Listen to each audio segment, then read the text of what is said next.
आम लोगों को सबसे ज्यादा उम्मीद सरकार से महंगाई को कंट्रोल में रखने की होती है, लेकिन इन दिनों महंगाई ने आम लोगों को डबल झटका दिया है।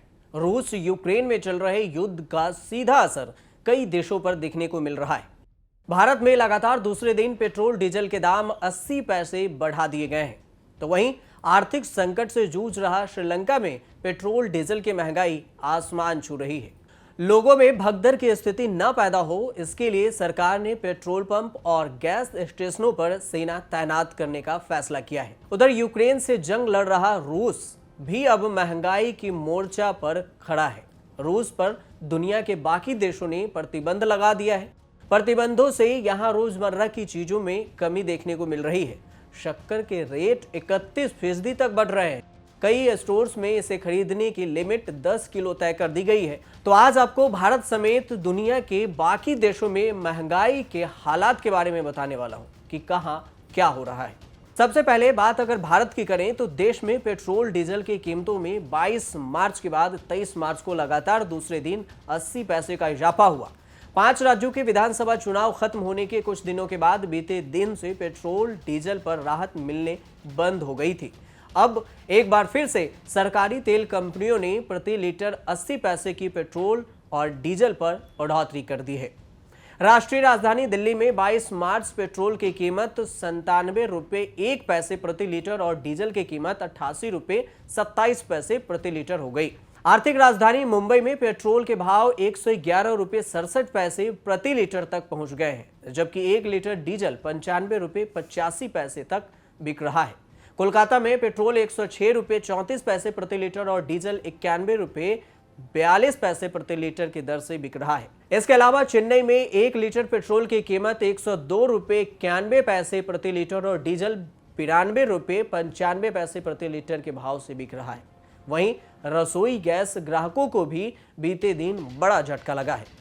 ऑयल मार्केटिंग कंपनियों ने एक झटके में 14.2 किलोग्राम के एलपीजी सिलेंडर के दाम में 50 रुपये का इजाफा कर दिया। इसके बाद बिहार की राजधानी पटना में रसोई गैस की कीमत 1047 रुपये 50 पैसे हो गई है।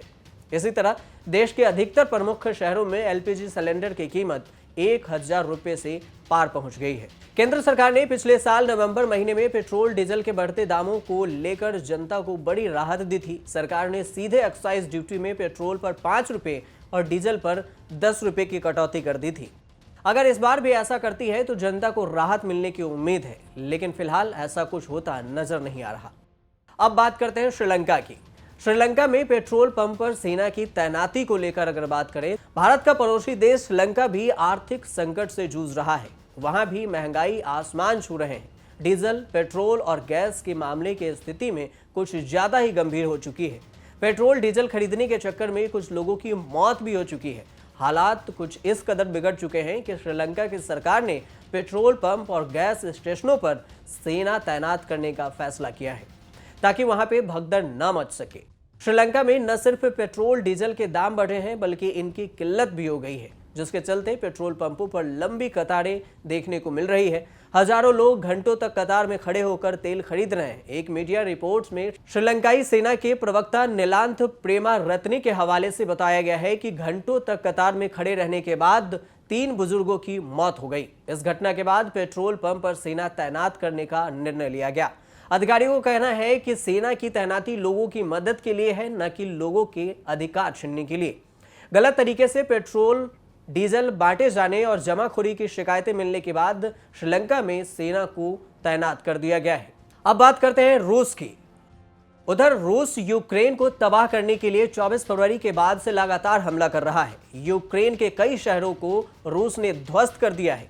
जंग की वजह से दुनिया के बाकी देशों में रूस पर कई प्रतिबंध भी लगाए हैं। इसी प्रतिबंध का असर भी रूस पर भी दिख रहा है, क्योंकि जनता तबाही, बदहाली और खाद्य संकट से जूझ रही है। रूस के एक सुपरमार्केट में कुछ लोग शक्कर के लिए एक दूसरे से लड़ते भी दिखे। आर्थिक प्रतिबंधों का सामना कर रहे रूस में कुछ स्टोर्स पर प्रति व्यक्ति 10 किलोग्राम शक्कर की लिमिट लागू कर दी गई है, जो कि किसी भी देश के लिए ये बहुत महत्वपूर्ण होता है कि वहां पर किसी भी चीज पर प्रतिबंध न लगाए जाए। इसके लिए रूस और यूक्रेन में जंग शुरू होने के बाद शक्कर के दामों में बहुत तेजी से बढ़ोतरी हुई है और रूस में आर्थिक महंगाई दर 2015 के बाद सबसे ज्यादा है। रूस में चीनी की कीमतें 31% तक बढ़ा दी गई है। इसे लेकर एक सुपरमार्केट में आपस में लोग लड़ते भी दिखे। वहीं पाकिस्तान में महंगाई बढ़ने के कारण इमरान खान की कुर्सी पर भी खतरा दिख रहा है। सरकार के खिलाफ विपक्ष हंगामा का आरोप लगा रही है। विपक्ष का कहना है कि इमरान सरकार अमीरों के लिए है और गरीबों के लिए कुछ नहीं कर रही। इमरान खान सरकार के खिलाफ अविश्वास प्रस्ताव पेश हुआ, जिसके बाद से मुश्किलें ज्यादा बढ़ गई। बताया जा रहा है कि अविश्वास प्रस्ताव पास होने को लेकर 25 मार्च को दोबारा वोटिंग हो सकती है। ऐसे में इमरान खान की कुर्सी संकट में दिख रही है और आलू टमाटर जैसे मुद्दे भी सरकार पर हावी हो रहे हैं। मतलब दूध, पेट्रोल, डीजल समेत खाने की सामग्री को लेकर भी वहां पर हंगामा है। इमरान खान पर खतरे की घंटी बजती दिखाई दे रही है। किसी भी देश में एक आम आदमी को सरकार से उम्मीद होती है कि दैनिक यूज में आने वाले खाने के सामान की कीमतें कम हो, महंगाई कम हो, जिससे मिडिल क्लास और आम लोगों को थोड़ी सी राहत मिले। लेकिन भारत, पाकिस्तान, श्रीलंका और अन्य देशों में महंगाई आसमान छू रही है। खासकर भारत में पेट्रोल डीजल के दाम दिन पर दिन बढ़ते जा रहे हैं। इससे जनता भी काफी परेशान हो रही है। आप देखते रहिए न्यूज़ तक।